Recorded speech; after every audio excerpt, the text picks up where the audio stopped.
Testing live stream microphone, testing 1, 2, 3.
All right, we will call to order our committee of the whole meeting, even though we're missing a counselor still, wandering slowly to his desk.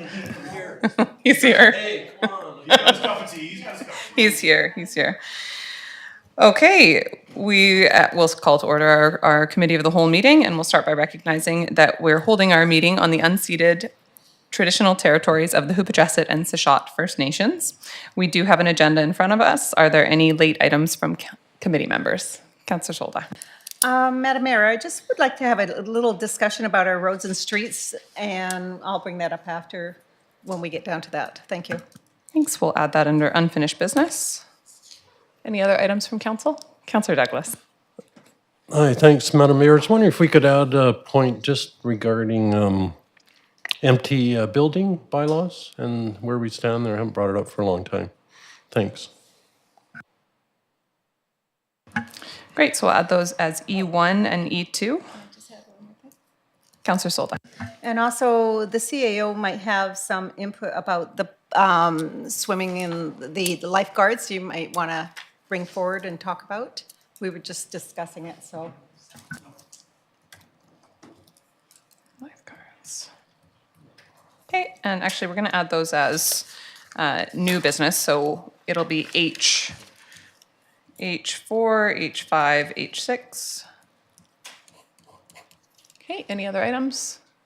Seeing none, and any additional items from staff? No late items, Madam Mayor. Okay, then would somebody like to move approval of our agenda with the addition of the late items? Moved by Councillor Mealy, seconded by Councillor Solda. Seeing no comments on the motion, all in favor? Carried, thank you. And we have minutes from the meeting held at 6 p.m. on October 16th, 2023. Would somebody like to move approval of the minutes? Moved by Councillor Solda, seconded by Councillor Dame. Seeing no comments on the minutes, on the motion, all in favor? Carried. Okay, that brings us to public input period. This is an opportunity for members of the public to address council on topics of relevance to City Council. A maximum of 6 speakers for up to 5 minutes each can be accommodated. Who would like to speak today? I'll go to Mr. Anderson first.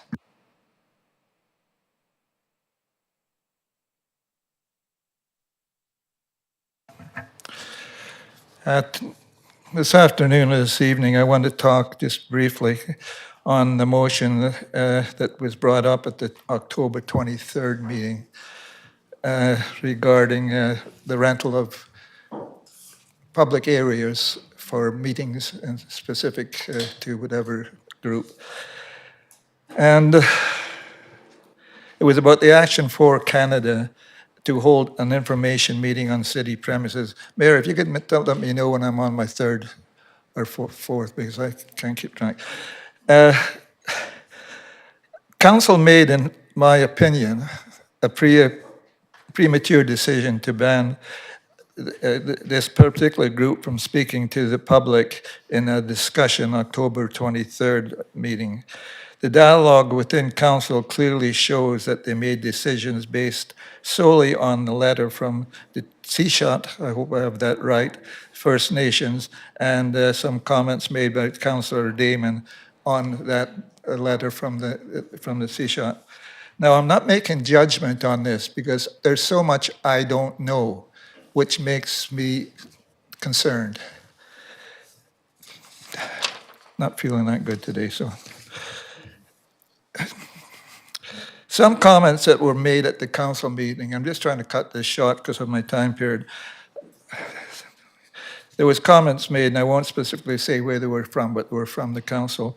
Banned for one time only until we have more information. That tells me that it was premature, that there was so much information about this one group that we needed to know. And I firmly believe that. I've done a fair amount of research. Not saying I'm in support of them. Residents in the school issues, they brought some things up there. And I haven't, again, whether that's an issue or not, I don't know, and I won't know because I couldn't attend that meeting, which I'd have loved to have gone to.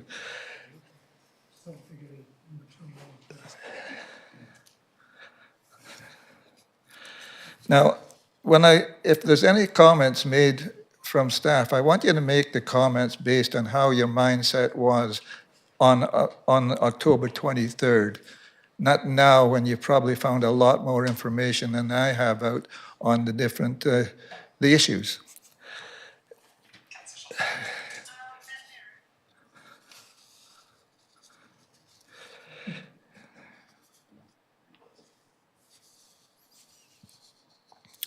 There was one comment made that if quotes that made by Councillor Demon is true, then they reflecting that they would vote against. Well, that indicates to me too that you're taking just an opinion, and I'm not saying it's just or not just, an opinion of someone who's formed an opinion. And that to me doesn't enable you to cancel someone's meetings. And the mayor did say, and quote me, I think it's pretty accurate, but a lot more is likely there regarding this group and this organization than we know. That could be good or bad. It's just that there's a lot more I'm identifying that we didn't know enough information to cancel the right to have that meeting. Just because you asked me to, just 2 minutes left. Now, I want to do a quote from Councillor Dustin Mean. He says, I feel that any time a First Nation calls upon us to stand up with them, we need to hear that. Of course we need to hear that. We need to hear everyone that has an issue.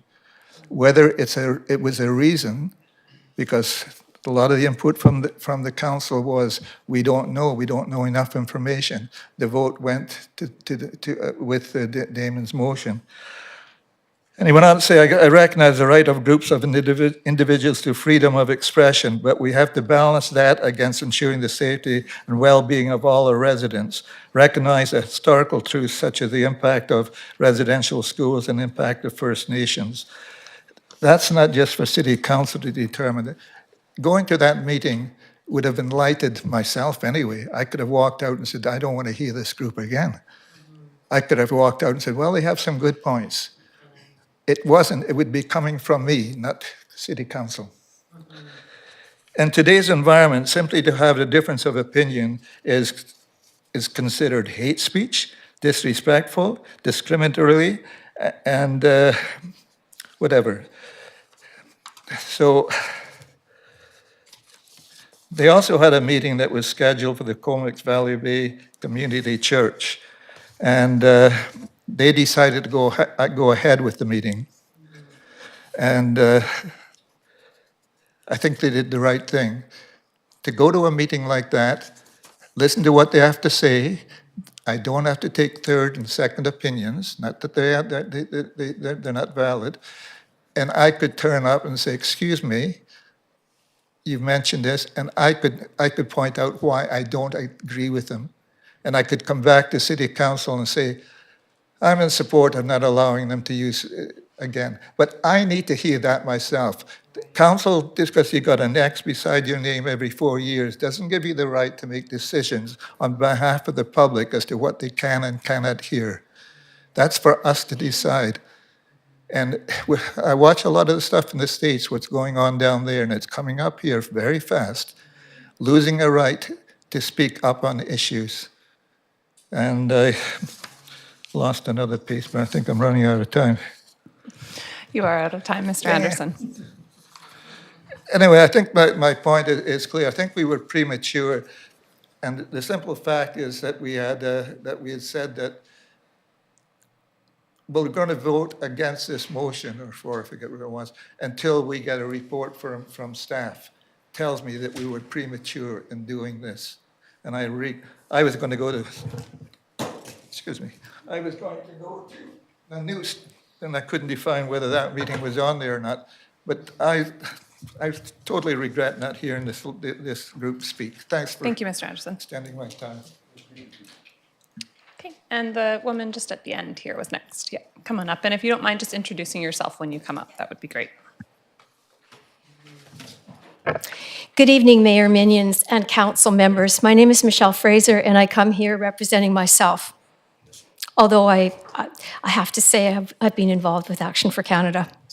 Okay, so just recently, some background, Tanya Gaw, founder of Action for Canada, was declared not welcome in the Alberni Valley by the Tishat First Nation because Action for Canada was deemed by Mr. Watts, band chief, to be racist and hateful. Who decides whether a group is racist or hateful? Just because someone said something that hurt someone's feelings, or someone revealed an uncomfortable truth, or someone expressed an opinion, does that make them hateful or racist? I will provide a letter from myself to Mr. Watts refuting his claims of racism and hatred. I draw your attention to the COW, I guess I'll call it COW, staff report, November 8th, summary page 5, where council directed staff to prepare a report outlining actions to keep city facilities free of hate and inclusive of all groups, and not to permit the Action for Canada event in October at city facilities. May I ask how inclusive of all groups excludes Action for Canada? May I ask on what authority City Council can direct staff to exclude one particular group?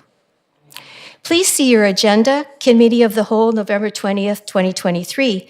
Item H, New Business, page 2, number 2, Public Use of Municipal Venues, second bullet point, where the COW recommends Council direct staff to draft a policy that says, we will comply with all City of Port Alberni bylaws and federal and provincial legislation, including the BC Human Rights Code and Canadian Human Rights Act, which prohibits discriminatory conduct, including conduct that would expose persons or groups to hatred or contempt. Are these words in both acts? May I ask what kind of conduct exposes people to hatred or contempt? Are we talking about free speech, as provided by the Canadian Charter of Rights and Freedoms? What is Council's definition of discriminatory conduct, or conduct that exposes people to hatred or contempt?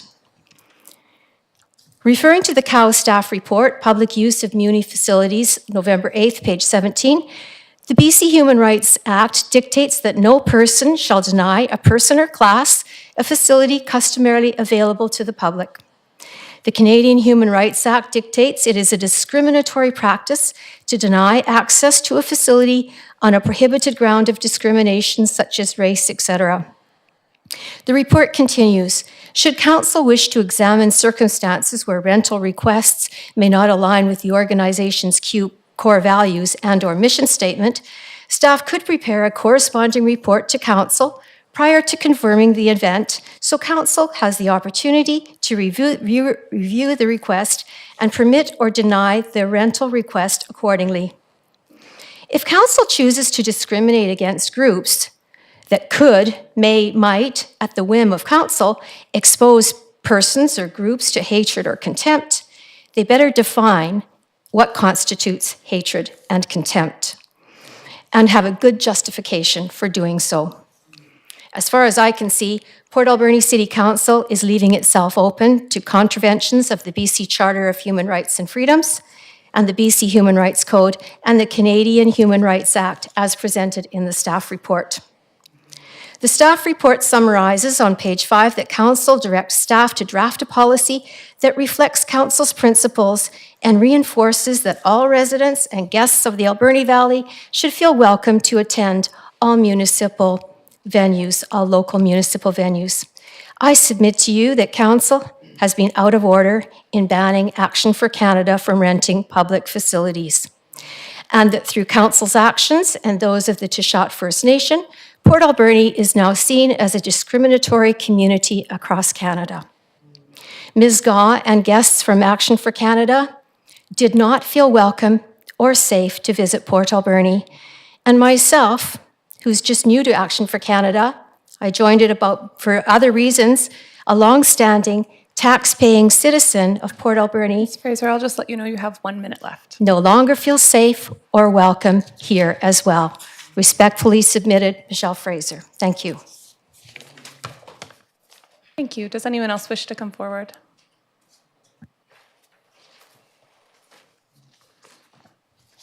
Hello, councillors. This is Charlene, Cherry Creek. Good evening, Mayor and councillors again.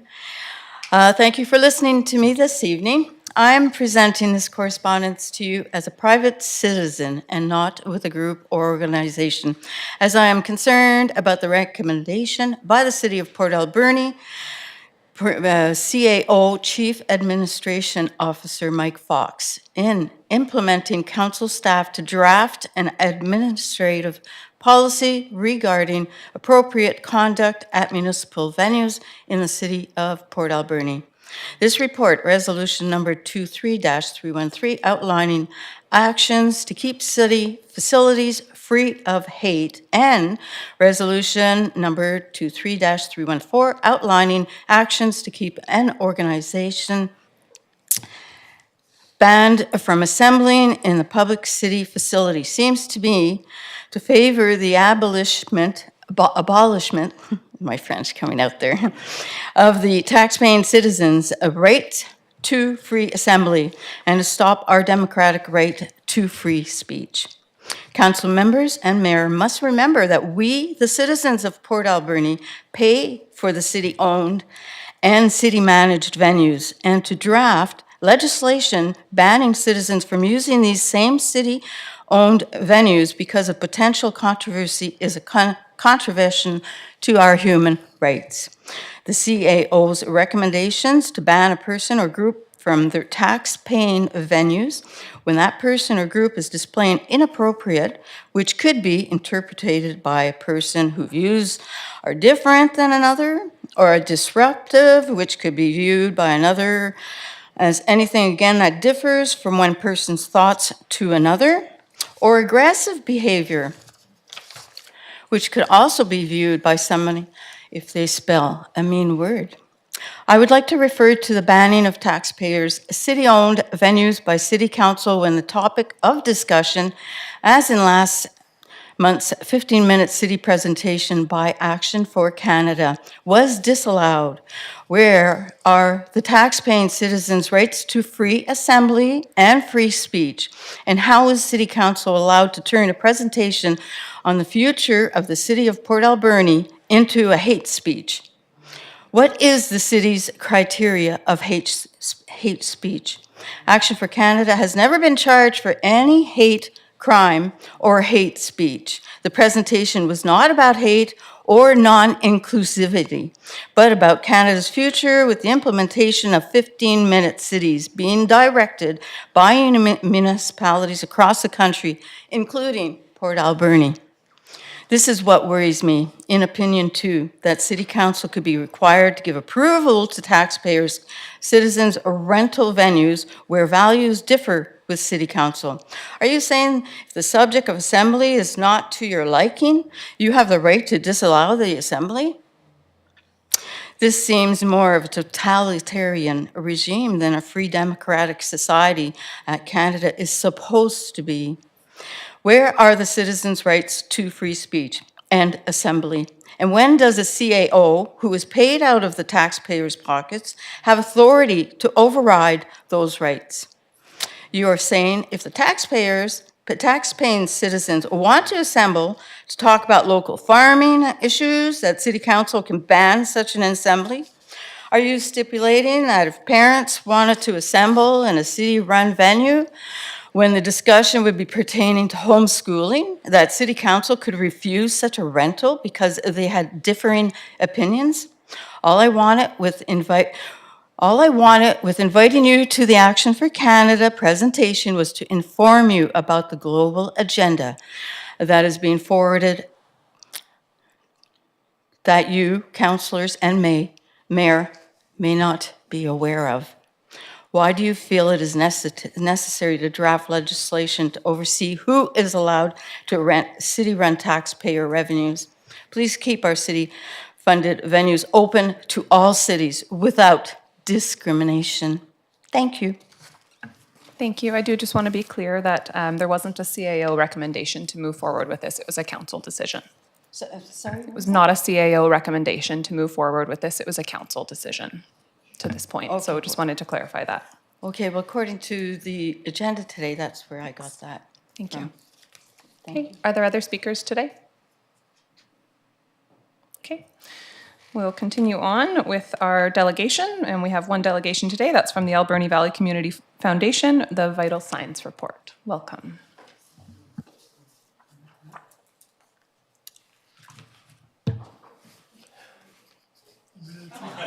Thank you, Madam Mayor and Council, for making time on your agenda.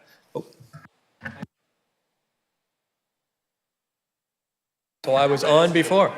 And sorry, I feel like Thank you. I don't need Thank to you. introduce either of you, but we have Ken Watson and Hugh Grist, and thanks so much for coming today. Well, thank you very much for making time on your agenda for us this evening. We're here to present the latest edition of our vital signs report that we produce periodically, and I think there's a copy in front of all of you for your reference. And before I say anything else, I'd like to thank the city for their financial assistance again with this publication. So we rely on a number of organizations for that, and so thank you for that once again. Now, Sarah, do I push that button? There we go. So that's this year's 2023 Vital Signs Report. And so first off, I'd like to just provide a little bit of background about what is a community foundation. They're widespread across Canada, almost 200 of them in different communities, and they exist under the umbrella of the Community Foundation of Canada. The Alberni Valley Community Foundation has been around for almost 30 years, and we have a fund which we use to assist charities and needful organizations in our community of about $1.2 million at this point. So that has enabled us over the course of the life of the organization to put about $500,000 of needed money into various charities in our community. So where does that money come from? Well, that money has come from bequests from individuals and corporations in the community.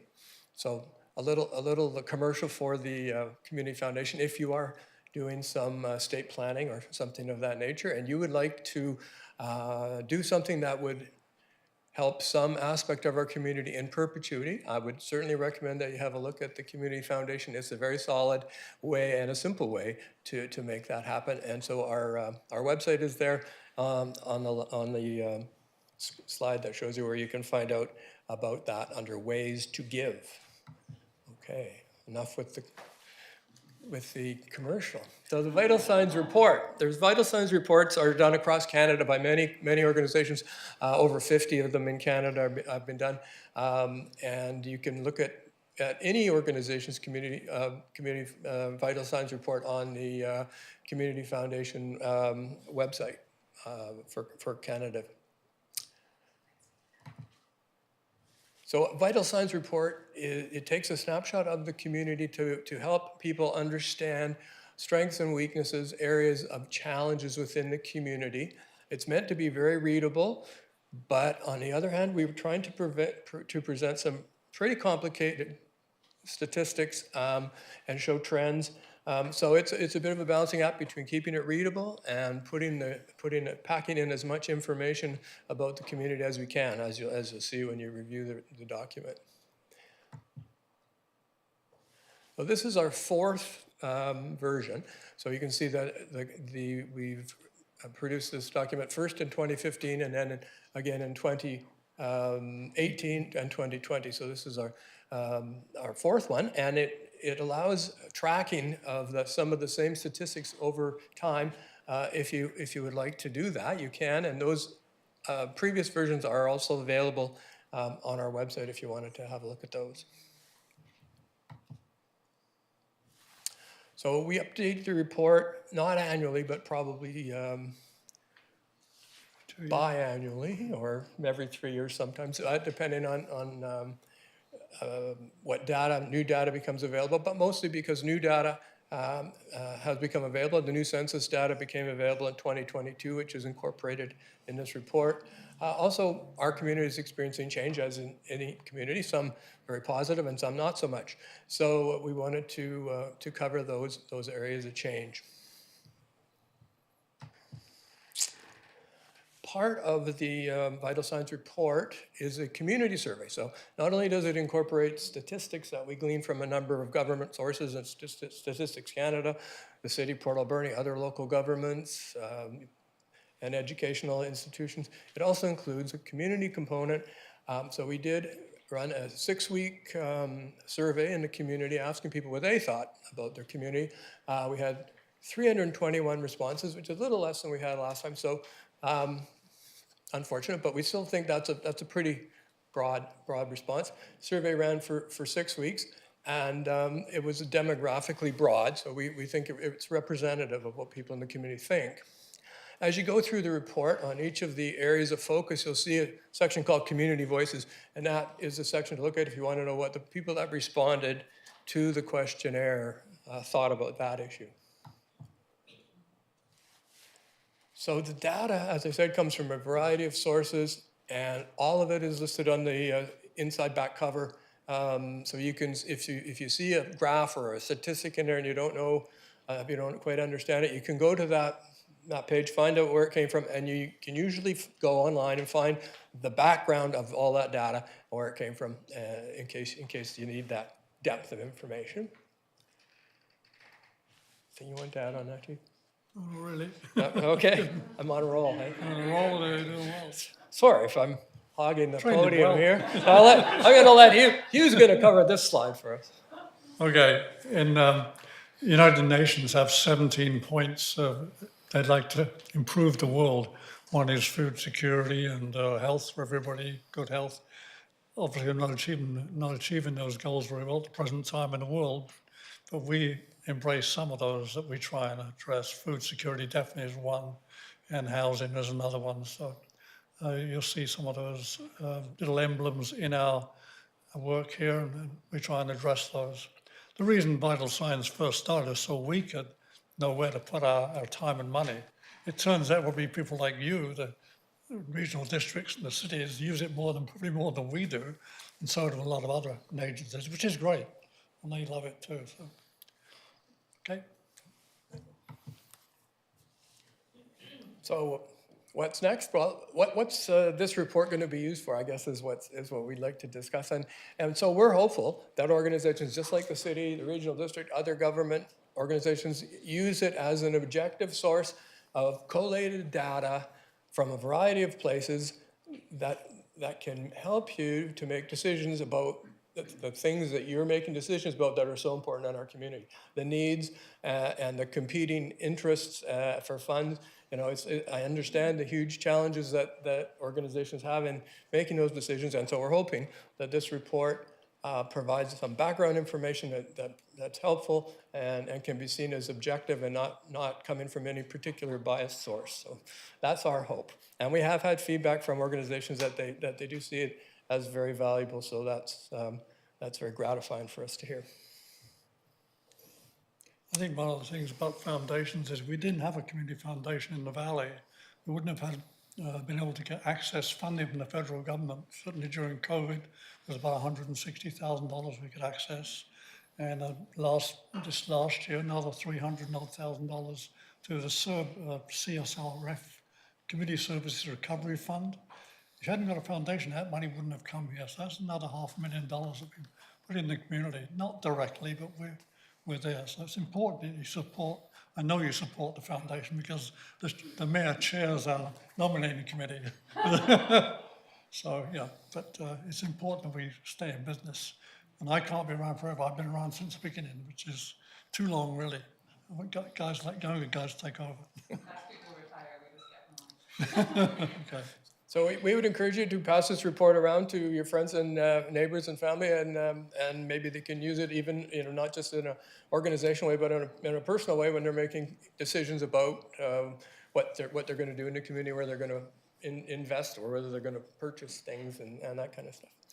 And so, of course, the main reason we exist is to help all organizations in our community, and so about applying for a grant. If you're involved with some nonprofit organization or charity in our community and you would like to apply for a grant from the Community Foundation, grant deadline annually is February 28th. And I have to say, I applied for a lot of grants in my career, and this is a very painless process. It's very simple and straightforward, so that almost any organization, no matter how sophisticated or unsophisticated, can find their way through the application process, and it's painless. And we provide probably a dozen or so grants a year in the community. They're not huge, but the organizations that we assist, I think it makes an absolutely game-changing difference in our community. This amount of money that we're able to turn back into our organizations. And I was hoping we'd be able to say that we've increased the amount of our general fund by a significant amount, which I can say is watch for a news release that we have some very exciting new donation coming in the the ink is just drying on some papers, I think. So soon we'll be able to announce that we'll have even more money to reinvest into our community. I promised this week. So thank you very much, and we'd be pleased to answer any questions. Thank you. Well, thank you to both of you, first of all, and to the other volunteers on the board, on the Community Foundation for all the work that you do, and for putting this report together. And it's timely because we have the point-in-time homeless count on our agenda tonight as well. So often kind of comparing the information that we get and having multiple points of data on one agenda is nice to have. But I know that we do go back and reference these reports on a regular basis at the city, and having an updated vital signs report is hugely valuable to us for the organization, and in initiatives like our community grants as well, and going through that process and paying attention to this information to see where to focus. So thanks for the report again this year. I'll go to Councillor Solda and then Councillor Mealy. Ken, as our former CAO and retired, welcome. And I just want to say the vital signs, I really appreciate the vital signs. I think it's really important too for our community. I'm sure it's changed as soon as it came off the print. When I look at, do you have a family doctor? And 83% said yes. I'm sure that percentage has changed. Everything's changing as fast before we can ever get anything off the press in time. And I look at things like the cost of living, it's the food security. Everybody felt secure, but now I'm sure with Highway 4, when it was closed down, a lot of people were really concerned they weren't going to get the food. And so everything's changing, but this is a great working paper to work with and go through. And I really like vital signs. I think it's a great document. Thank you. Thank you. Thank you. Councillor Mealy. Thank you, Madam Mayor. Thank you, Mr. Griss, Mr. Watson, for coming today. This is an amazing document, just thumbing through it. It even says we're the salmon capital of the world. I really appreciate that. But it goes through health and wellness, talks about illicit drug toxicity deaths, talks about education. Where can somebody in the public get one of these? But is there a space in town, online? It's online. AlberniFoundation.ca. Sorry, your microphone's off. I just want to make sure everybody home hears it. There were some available in the lobby at City Hall, at Echo Center, and at the regional district, and we'll refresh those if they get depleted. We have lots. I'm down to the last 125, we had 500, so. There you go. I've got some more here. Where can I leave those? With you? Okay. That's great. Thank you. And in case anyone missed it, available on the Alberni community. What's the website actually called? Alberni Community Foundation? No, just Alberni. AlberniFoundation.ca. Okay, thank you. Councillor Dame. No? Thank you. Yeah, I just wanted to say thank you, and say that, you know, in another life when I was working with the nonprofits in town, in different fields, housing or drug toxicity or food security aspects, this organization that you're here representing was just extremely valuable, not just for this, but just for the even the local funds that you make available, but also, you know, when we were making applications for larger grants or talking to funding people from outside of the community and provincial and federal government. Very, very helpful. So thanks very much. One thing I'm most proud of, we got all the groups of food security together, and now they're all working together and sharing the food, which is, we had a 2-day seminar and got them all together. It was tough for the first few days, first few hours, but it worked. So that's great. That's something a foundation can do, is get people together. That's great. Okay, not seeing any other questions. Thanks again. And anyone who wants to see the report, either on the website or pick it up, but it sounds like a city facility. Thank you very much.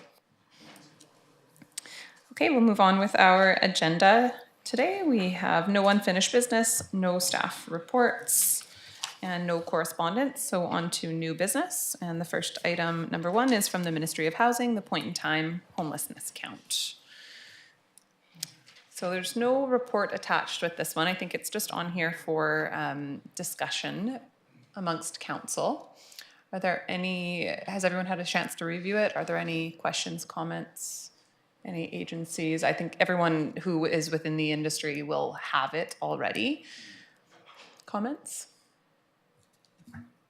Councillor Solda. Yeah, it's interesting, Madam Mayor. I've seen people or have heard people say, what's the city doing for the homeless? And they don't realize exactly what we're doing. And we have been working with agencies in that. And maybe you can mention, or the CAO, what we have done. And we are still continuing to do. Sure. Thank you, Councillor Solda.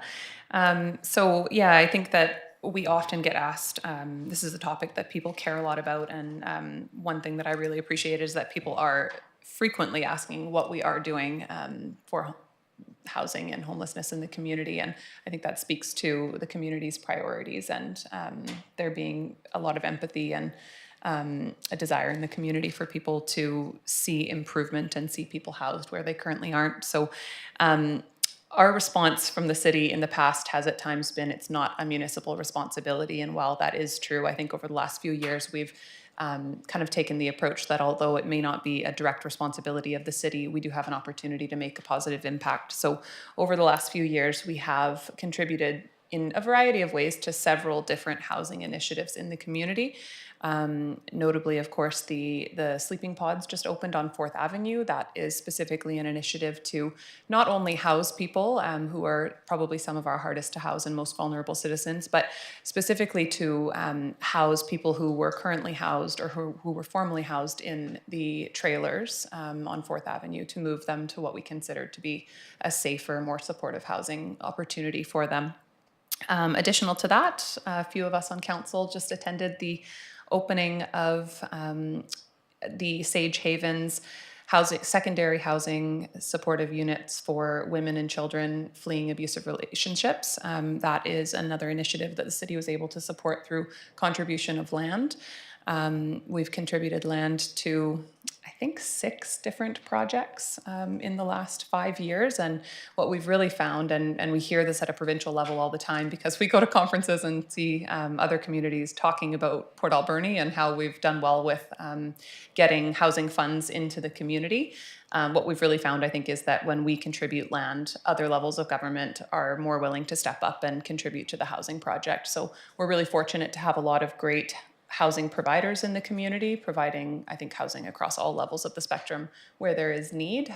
We've got some gaps still to fill, and there's, some talk about homelessness for youth in this, and I think that's an area we really need to focus still. So I know we have an organization in our community that wants to focus on youth housing. There's opportunities for us to still support in filling some of the gaps that exist, but I think that the city of Port Alberni over the last few years has done a great job of trying to support where we can, and an opportunity that we just have had is through contributing land. We're very fortunate to have land as a municipality. I know I talk to local governments all the time who want to get supportive housing and affordable housing into their community, and I say, just donate land. And they're like, well, we don't have any land. So I think for a while I really took for granted how fortunate we are to still have land to contribute, and rather than seeing it sit vacant, we've been able to now take some of that vacant land and see it really turned into housing that's making a positive difference in people's lives.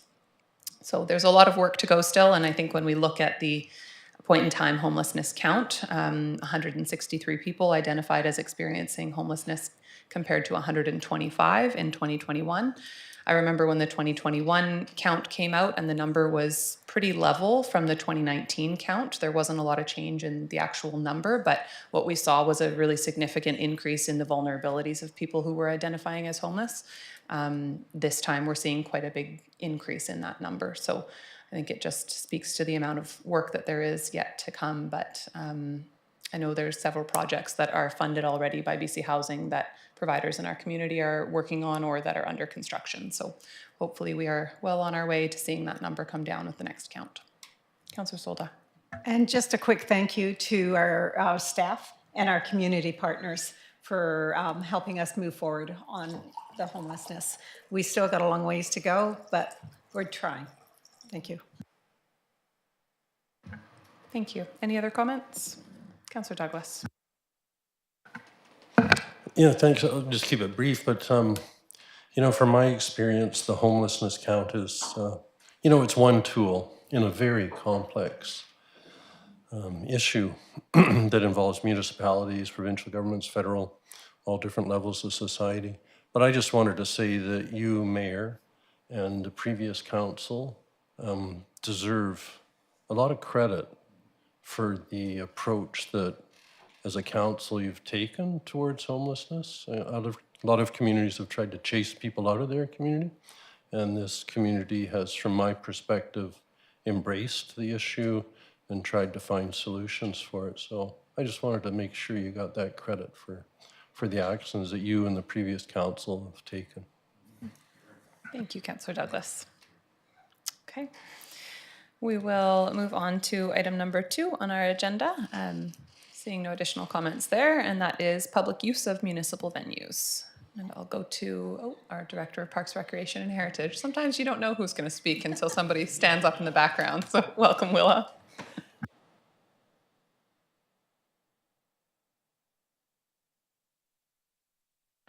Thank you, Madam Mayor and Chair. So Council recently directed staff to prepare a report outlining actions to keep city facilities free of hate and inclusive of all groups.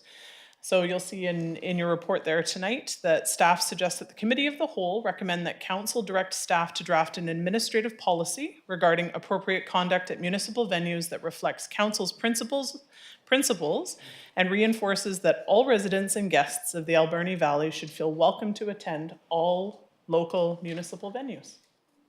So there's some draft language that is included in the staff report there, and I'd welcome any questions or discussion that the committee has. Thank you. Questions from Council? Councillor Solda. Just a quick question to our Parks and Rec manager. Regarding other communities, do they have this kind of language in their rentals and that? How do we compare to other communities?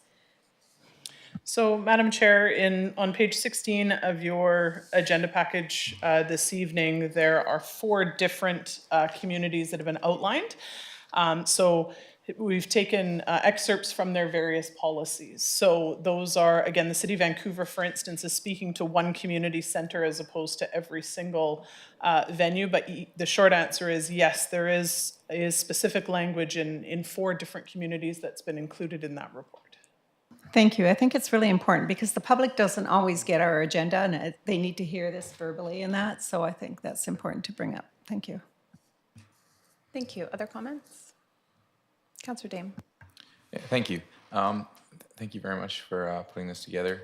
I do have one question, and I'm just wondering. I think it's great. I'm wondering if there is any mechanism by which staff would intend to,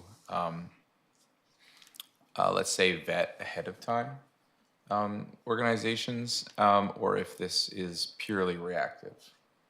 For if an incident occurs. I'm not saying I have an opinion one way or the other. I'm just curious for the process of whether, because in the case of the decision that we just made, it was a preventative in its intent, and I'm not saying whether that was right or wrong. I'm simply saying that was what it was, and I'm just curious if that is the intent moving forward to be preventative, or if it's more of a response to an incident. So, Madam Chair, the idea is that it would be preventative in nature. So on page 15 of your agenda, there are 2 options that are outlined there. The first option includes 3 bullet points. So the thinking around that is that within an administrative policy, so if the Committee of the Whole directs Council and then Council subsequently directs staff, so that's regarding what the appropriate conduct is that Council has outlined, and so it could be some of that language, all of that language, different language, or no language at all. The idea, though, is that some draft language that could be included in rental agreements, for instance. So that would be regardless of who the rental group is, or the organization or individual booking space, or at a city venue here in Port Alberni, we would expect everyone to abide by that expectation. The second option there is talking more around this idea of sort of vetting user groups. So that idea, I'll just read it out here, that says the Committee of the Whole recommends Council direct staff that Council approval be required in cases where rental requests do not align with the organization's core values and or mission statement. So what that would entail is that staff would then determine, again, what those core values are, and how council would like to see that alignment happen. And then in the event that staff were to be triggered, that there's reason to believe that there may be an unalignment there or misalignment, then at that point, staff could then bring that back to council prior to a specific rental, and then that way council would have the opportunity to review and subsequently vet. That would be another option there. Again, it's at the will of the Committee of the Whole how you folks would like to see that happen, but those are two options there. So again, just to reiterate, the draft language there would apply to any rental group, and then the second option there gets into more detail about if council would like to have the opportunity to vet specific groups or criteria before rentals happen.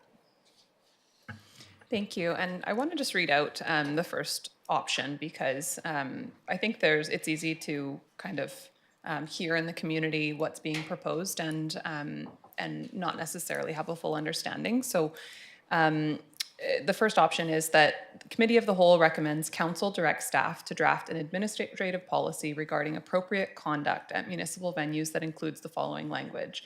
First point is that we understand that this venue includes children, youth, adults, and seniors of all races, all religions, all cultures, all abilities, all economic levels, all gender identities, and all sexual orientations. And we will conduct ourselves in a manner that is respectful of this diverse community.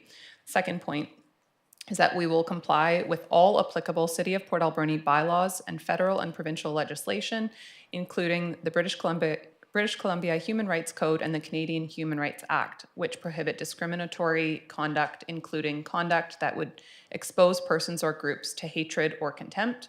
And the third point is that we understand city staff and their respective representatives have the authority to ask an individual or group to leave a city-owned or city-managed venue when that person or group is displaying inappropriate, disruptive, or aggressive behavior that threatens the security and safety of staff, guests, residents themselves, and or property.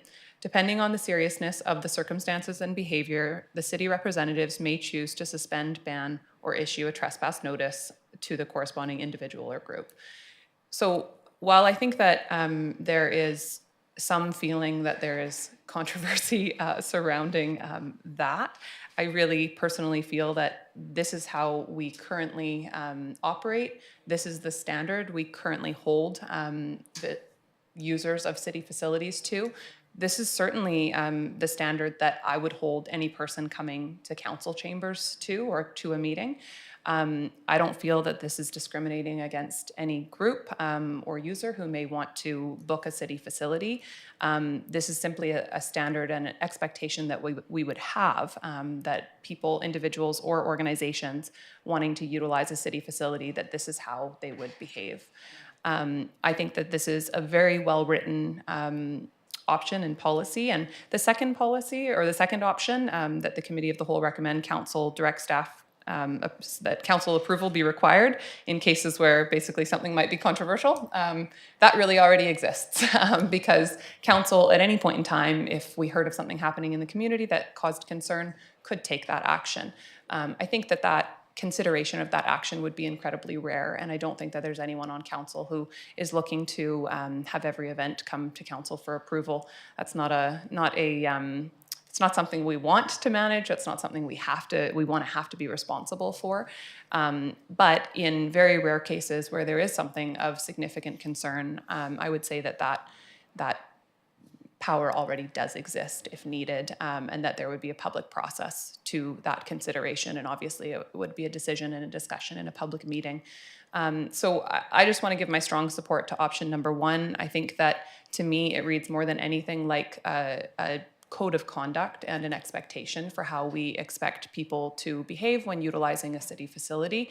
And I don't at all see it as any attempt to push out or make anyone feel uncomfortable. Rather, I think it is setting a standard of how we expect people to behave so that we can allow any group to participate and to utilize our facilities. Thank you. Madam Chair, I just wanted to bring the committee's attention as well to the language in that first option that speaks to city venues. So just so that the committee's aware or clear that the staff's thinking to that end is that any interior, exterior facility or space. So meaning that staff's expectation of how folks conduct themselves inside or within a park or a green space or any space that is owned or managed by the City of Port Alberni, folks would be expected to conduct themselves in the same way. So this is why the language of venues versus facilities or buildings is purposeful, that we're speaking to any managed or owned city venue. Thank you. Any other comments? Councillor Mealy. I do, Madam Mayor. Thank you. I'm just trying to put it together in my head here. And just, it's a good point brought up. I would like to see us be able to have, you're still able to gather on public property. So if, and I mean, this is Port Alberni. I mean, how many times have we had union rallies and big rallies here in town on city property? So I personally would not like to see, and just taking the other part of it away, us trying to quell, say, a protest on front of City Hall.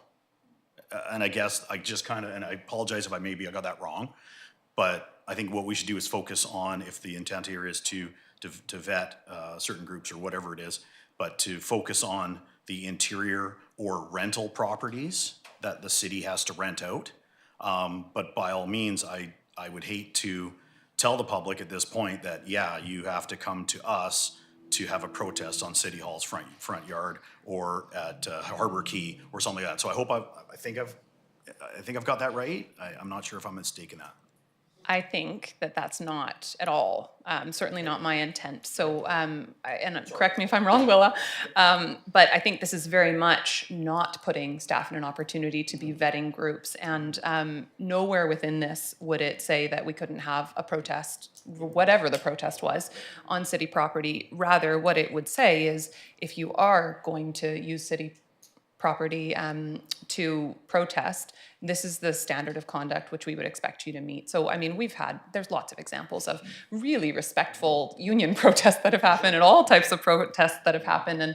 And I mean, I think of marches that have happened and a lot of great examples where people have felt really passionate about something and where others have come out who do not agree. However, people have come out to listen and it's been completely respectful. So from my perspective, this is not limiting any of that. It is just, it's speaking to how people will conduct themselves during events. And for clarity, it is not putting city staff in a position to have to kind of do that background research and make a determination on whether or not it's okay. Councillor Mealy. Sorry, and just one more then. So to go back to it, I believe you're correct, Madam Mayor, on the second bulletin, that's what we do already. And to be honest with you, if there is a group within the city to say no to a group, it should be City Council in the first place, and it shouldn't be our frontline staff. Absolutely. Thank you. Councillor Solda. You said it all. Okay, wonderful. Thank you. Any other comments? Okay. So we have option 1 and option 2.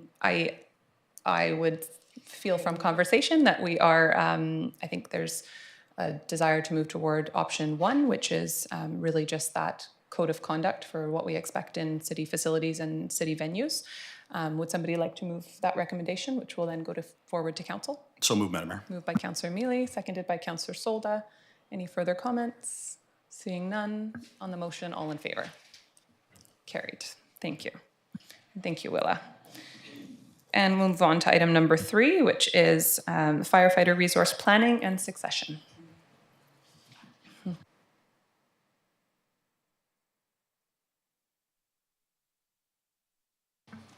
Thank you, Madam Chair. Good evening, Madam Chair. This report seeks to request that the Committee of the Whole provide a recommendation to Council to grant early budget approval of $37,854 to hire a probationary firefighter for a period of 3 months to facilitate orientation and training in anticipation of vacancies that occur during the upcoming year and subsequent years. This request allows PAFD to be more strategic in hiring future firefighters for the next generation, whereas the current model has a prerequisite that the candidate have previous firefighting experience and therefore be able to immediately contribute in the very high demand environment of the duty crew for Core 4 that operate on the fire engine. PFD is showing signs of burnout, some of which can be attributed to the significant overtime demands during the 2023 vacancies, as well as the increase in call volume. Having a probationary firefighter waiting in the queue will help to alleviate some of the anticipated overtime demands of 2024. And with that, I'll take any questions or comments. Thank you. Questions, comments? Councillor Solda. So just curiosity, are you short a staff member, or is it just because the call-outs have been really inundated? Yeah, the objective that we're trying to meet here is, so to answer the question, no, we're not short a staff member, but when we do have vacancies, which occur year after year, sometimes the most recent was a promotion that created a vacancy. That vacancy lasted over 4 months from the time that we commenced our hiring campaign to the time that we had that person work their first shift as part of that Core 4 crew. Other vacancies occur, there's an uptake in parental leave that happens now that in previous generations perhaps didn't happen within the fire department. And so when those vacancies occur, or sickness or illness, we have somebody who's immediately ready to step into that role and prevents overtime, which is both costly to the city, but also puts additional strain and demands on the individuals that work for the fire department. Thank you. So this is to hire a probationary firefighter effectively for training. Would the intent then be that that person would come on as a casual, or would we be looking to create an additional position in the future? So we have to work within the confines of the collective agreement, which means that we would hire this person as a probationary firefighter in the same manner that we would had a vacancy occurred. That person will become a swing firefighter for the duration of their employment, but we will be upfront with the individual and let them know that it is a term position. We do plan to lay off after 3 months, and then that person will have, as per the collective agreement, 3 months of recall rights. But we would intend, hopefully the person works out and we don't have any issues there, we would intend on bringing that person back as soon as a vacancy occurs so that we don't have any lag time in between when the vacancy occurs and we're able to fill that position. Thank you. And is our fire department fully set up for hiring a person of any gender for this position?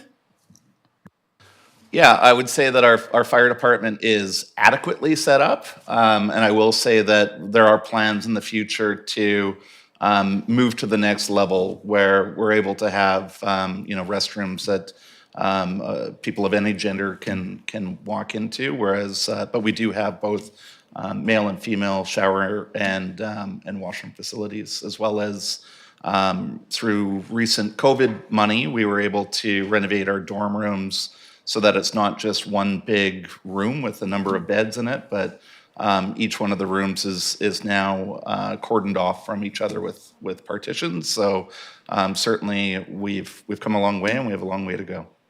Thank you. Any other comments? Okay, seeing none. Councillor Solda, would you like to read the recommended motion? Thank you, Madam Mayor. I move that the Committee of the Whole recommend Council authorize early budget approval in the 2024-2028 financial plan in the amount of $37,854 to hire probationary firefighter for a period of 3 months to facilitate orientation and training, and that's in line 24421. Thank you. Moved by Councillor Solda, seconded by Councillor Douglas. Seeing no more comments on the motion, all in favor? Carried, none opposed. Thank you. Okay, we'll move on to our late items that were added. Item H4 is roads and streets. Madam Mayor, the reason I'm bringing it up, I've had a few inquiries about our roads and streets, and I'm just kind of curious to know if the CAO can answer, how do we know which road to fill in potholes and that, just so the public knows? And maybe that might be a nice little video to explain how our streets and roads get done. And I know there's a timeline on each one, so maybe you could allude us. Thanks for the question, and through the chair, our streets and roads, the last time they were fully evaluated was quite some time ago, but we are entering into a time where we're going to be reevaluating and coming up with which streets need to be cared for more and update the 5 and 10-year capital plan. Currently, the streets and roads is looked after by one of our management group. They try and prioritize on the worst condition and the most use. We do have a sort of a line where the public can reach out and tell us where a pothole is, and we do investigate those immediately to see if it's in the center of road. It might get attention quicker than one on a side of the road or in an alley, and then we would put that into our maintenance plan to address. As for short videos, I was just talking with the CAO over at the ACRD and Tofino, Yakulit, and we all thought it would be a great idea to get together and cost share some videos that all the municipalities can use on lots of variety of things coming in into 2024. So I'm glad I was able to highlight that. So thank you very much, Councillor.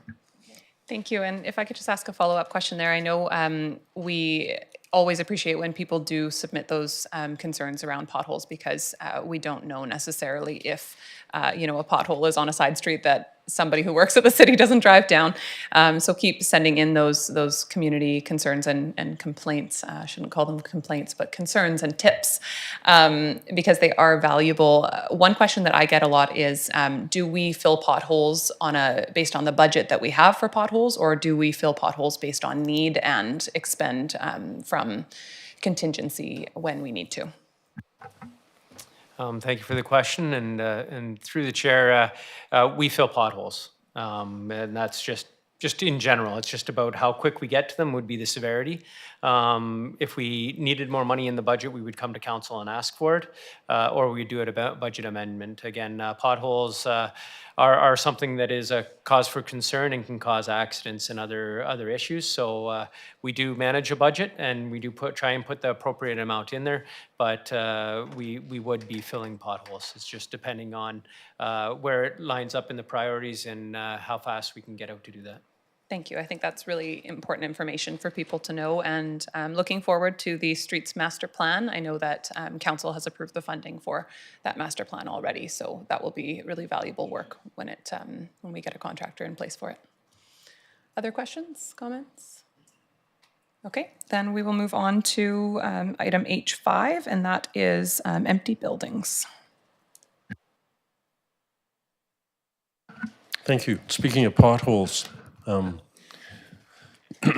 was just sort of having a discussion the other day with somebody in the community about the empty buildings. I know it's been a recurring theme for decades now.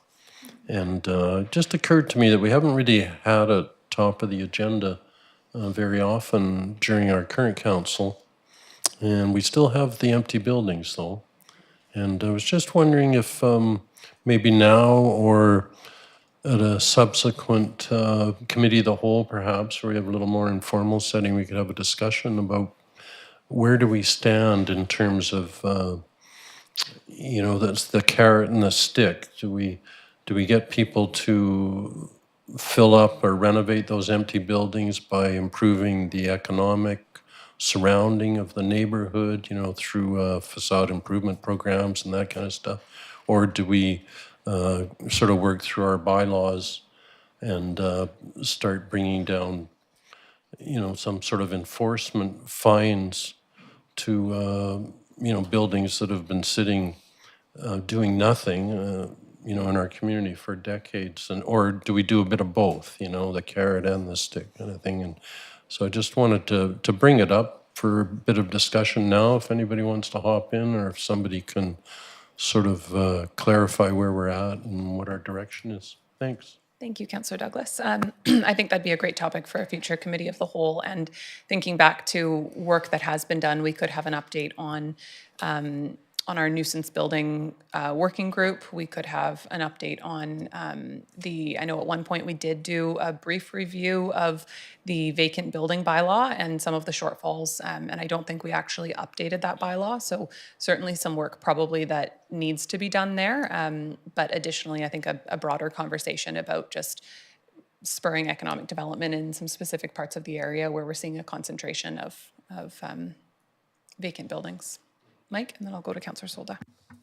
Yeah, through the chair. So it is administration's intent to bring this forward to a committee of the whole. We have been researching what other communities are doing currently. A lot of communities are facing vacant buildings across BC. We are focusing in BC as it's more relative to what the provincial mandate is and our municipal mandates are. So we are concentrating there, though there has been a few looked at more broadly. And we are looking at both the carrot and the stick. We're looking at different items that may have worked in various locations, and we'll bring all that information to a committee of the whole. I didn't get an update on it before today's council meeting, so I'm not sure which committee of the whole it was planned for, but we are planning on bringing it forward. Thank you, Councillor Solda.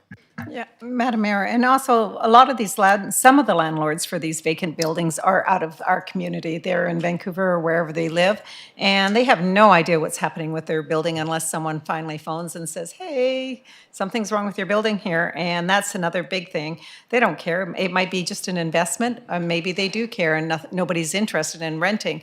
Whatever the reason is, they still need to look after their building, and I think that's really important because a lot of them have been empty for years. Also, I would also like to see us look at buildings that are not in compliance with our zoning bylaws. We know we have some issues, and it's been like that for years, and we need to take a look. Either it gets rezoned or just get in compliance. Thank you, Madam Mayor. Sounds like a big topic. Looking forward to it. Councillor Dame. Yeah, thanks. Just so Councillors Solda and Douglas don't get all the credit, I would like to add that I also was about to bring that up, that I would like to see added to that committee of the whole, if we could, commercial buildings that are being misused. I think that's something that's been long overdue as well. So thank you very much. Great point, Cindy.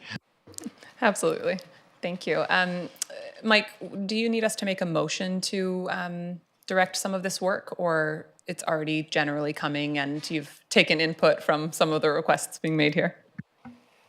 I believe there is an outstanding motion already on our registry on this, and that's where it came to light when we were reviewing the register, and we just wanted to make sure that there was action being taken, so I don't think a motion is necessary.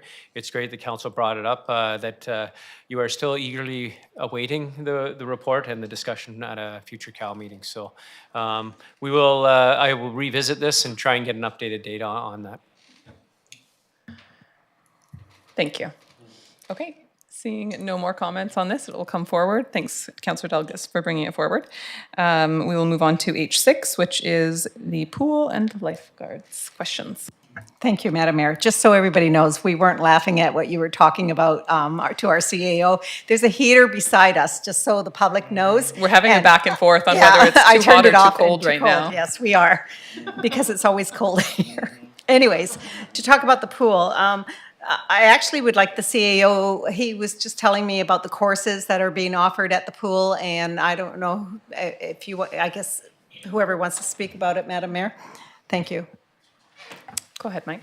Through the chair, I can start, and then if Willa decides that she would like to add anything, she's more than welcome to add some. But really, staff is getting a lot of questions about the pool and what's happening. Administration is going to be furthering our question and answer on our website and addressing some of the more the more questions that have come about in the last few weeks or month, and we're going to try and answer those in a more fulsome manner.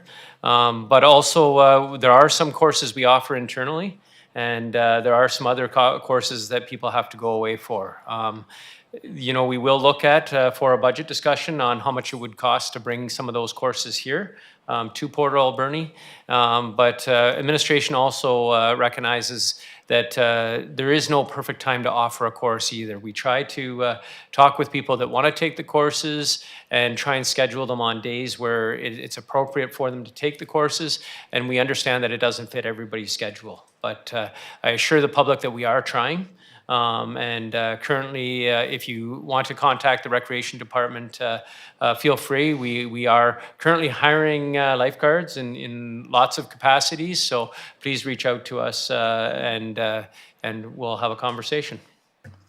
With full-time hours if desired. Any other comments, questions? Councillor Douglas. Thank you. Yeah, as many of you know, like I'm a very regular user of the pool and the aquatic facility in general, you know, the gym, the sauna, the hot tub. And there's a lot of discussion at the community center, all revolving around the hours, of course. And I really welcome the Q&A idea because a lot of the questions being asked are, you know, we may know the answers, but most people don't. And then they make up answers, and then it gets really weird. So the Q&A is a really good idea. A lot of the questions I hear are really not something that I think as council we should get into. They're very operational. And of course, that's what our staff are, you know, professionally dedicated to, you know, and it shouldn't be us making those sort of decisions like what hours should we have for which group and that kind of thing. But there is a lot of people are very upset, and rightly so. You know, people depend on that facility. I'm very proud that we do depend on that facility for our health needs, and, you know, for not just for rehab, but for just staying healthy. And it's really nice to see, that's the positive part of this, is that it's nice to see that people are upset. Like they really value that facility. My one question really I have is, well, it's kind of two. I mean, partially, you know, how did we get into this position? But I don't really want to get into that so much because that's, you know, it's not like we want to lay blame. It's just to recognize that and how can we work our way out of it. And so how, you know, soon can we expect to work back towards our traditional hours of service? You know, how soon can we expect to get ourselves back on that road so that we are making progress in that direction? You know, so that we do have a fully functioning pool again. And then, of course, we can put that to bed and work on getting a new pool. So that would be my real ask of our CEO or staff, is just, and I know it's a very difficult thing to answer, and it may be answered partially through, you know, you've already talked about directives you're trying to make in hiring staff and stuff, but I think that's something that would really help people meet this and not be so upset, is just to know what's being done. And, you know, can we expect to see regular full-time hours, you know, by January, February, March, April? Just some sort of guideline for people to see that progress is being made. That would be my sort of contribution to the conversation. So thank you. Thanks, Councillor Douglas. And through the chair, we understand that the pool has been prolonged, and there has been shortened hours, and it is frustrating to everybody, including our staff. And we do ask for the public's patience, and that it's not the staff's fault for the hours being cut. And please don't take it out on our staff. We are going to be bringing a report to the January Committee of the Whole meeting on our next steps and how we're going to be working to rectify the situation. But we will hopefully before then have something out on our website in a Q&A sort of on what we're doing to try and move the community back to that regular operating timelines. But again, I do have to say it's not an easy fix to get the pool back up, where we do need trained lifeguards. When anybody is in around the pool deck, we're supposed to have a lifeguard in. So it's not just as easy as getting anybody to staff up in there. We do need somebody that is certified for that. But we'll have much more information coming out in the public, hopefully in the coming days or weeks. And then we will have a full committee of the whole, which I'm hoping that we can answer more questions. We'll have the recreation here as well to be able to answer more detailed questions if council wishes. Thank you. Any follow-up questions? Okay, thanks for that update. We'll move to question period, which is an opportunity for members of the public to ask questions of council. Okay, Mr. Anderson.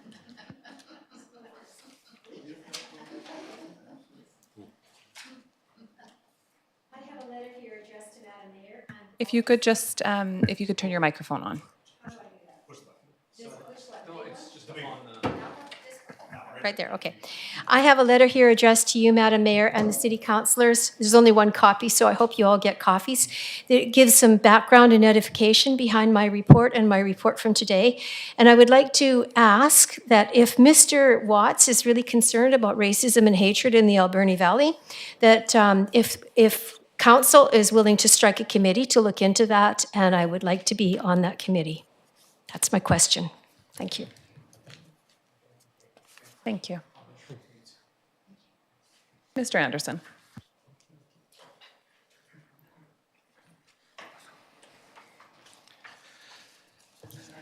One, two, is that on? Yeah. I don't know yet. I guess I'm allowed 3, so I'm trying to determine which ones I'll leave off. Question period. For the last number of meetings, I've objected to the fact that it's limited questions at question period to certain items brought up at the council meetings, and you agreed that this was a mistake and an error. I accept that. However, it says question period now, and because there's past additions that say you're limited to certain questions, I really am asking if you would do the right thing and at least for a couple of meetings put down in there so it's on record that you can ask any questions pertaining to any issues that are relevant to council.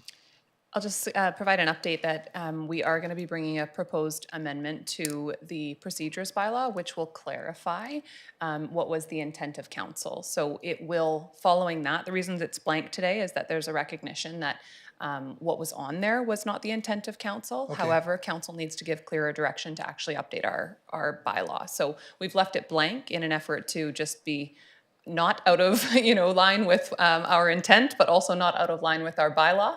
And we will be updating it. Okay, I look forward to it. And Councillor Solder brought up at the last meeting an issue at the racquetball club, and I was at home listening to the meeting, and she brought up 3 items actually, and all of them I agreed with, and I can't remember the other 2 right now. But I could almost, I'm pretty secure in saying that permit to do the fascia there is over 2 years old, and I believe, Mr. Smith, the permits go out for 2 years. It's been, Mr. Anderson, our CAO is just letting us know that he had looked into the date. Go ahead, Mike. Okay, sorry, I shouldn't be talking back there anyway. Through the chair, I did look into the date and it hasn't expired yet. But we are aware that it is upcoming, and we will take the proper action at that time. I also did confirm with where the big window was going that the deck inside is actually weatherproofed. But it has been fixed since then. But the building inspectors were aware of that and listening to our conversation during the meeting. Okay, thank you. And my last one, we're talking about having meetings at city facilities. Now, I've often maintained, if you don't mind me, if I ask a question, you won't understand what it is, very short.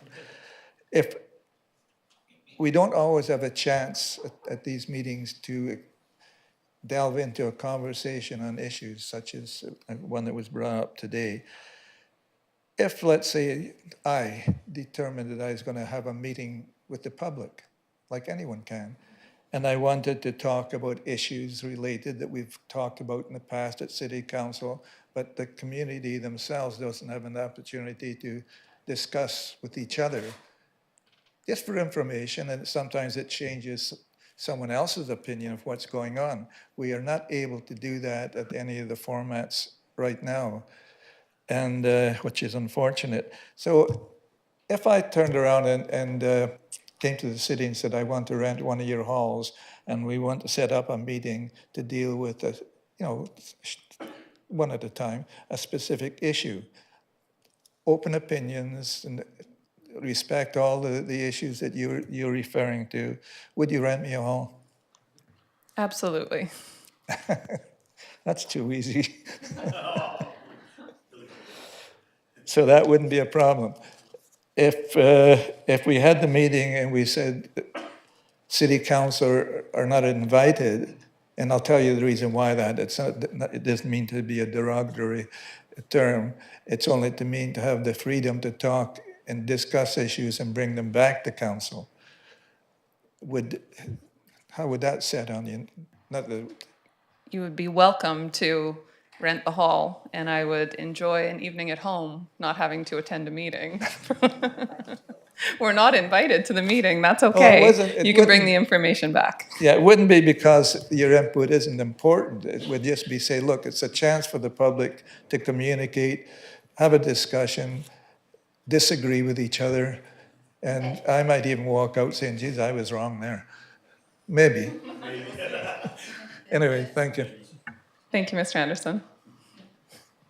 Charlene. I brought my glasses this time. Yeah, I was just wondering if council could accept that they made an error in banning Action for Canada from presenting their informational session, and perhaps council could extend an apology to Action for Canada for doing so. I personally think that council made a decision, and whether all members of the public accept it or not, it's the decision of council. Within our right to make that decision. Appreciate that you feel differently. I will certainly not accept that there's anything wrong with that decision.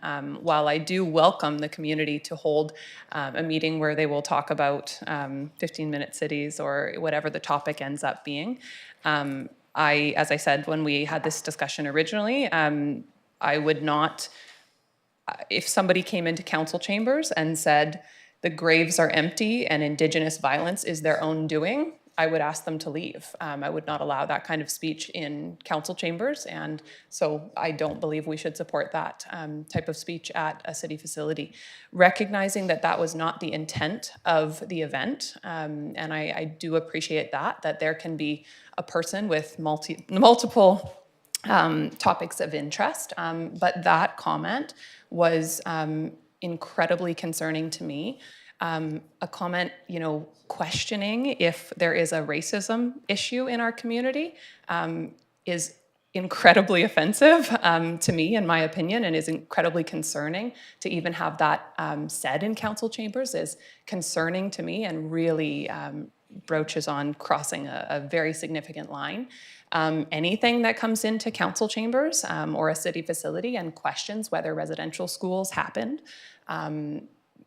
is, in my opinion, just not appropriate, and certainly something that I will never back down from suggesting that we should allow in city facilities. So I do very much appreciate that people want to gather to discuss topics that I might not agree with. I don't agree with the 15-minute cities initiative in how it has been portrayed. I think there's a lot of misinformation there. That said, I have no issue with people coming together to discuss it. I think there's a lot of value in people coming together to discuss it. However, the specific comments that are quoted specifically from the speaker who was looking to come are not comments that I would support entering into a city facility. If any other member of council has other comments, they're welcome to share. Councillor Douglas. Thank you. Charlene, is that it? Yeah, thanks. No, I really welcome you coming to our meetings. You're an uplifting voice. You're friendly, you're cheerful, you're respectful. But I think it needs to be said in support of our mayor and our other councillors. This was a motion that was made by our council, and it was supported unanimously. And I have no issue whatsoever with that decision that was made. I think it was a decision we made, and has my wholehearted support. But thank you for being here. Thank you, All Councillor right, Douglas. thank you.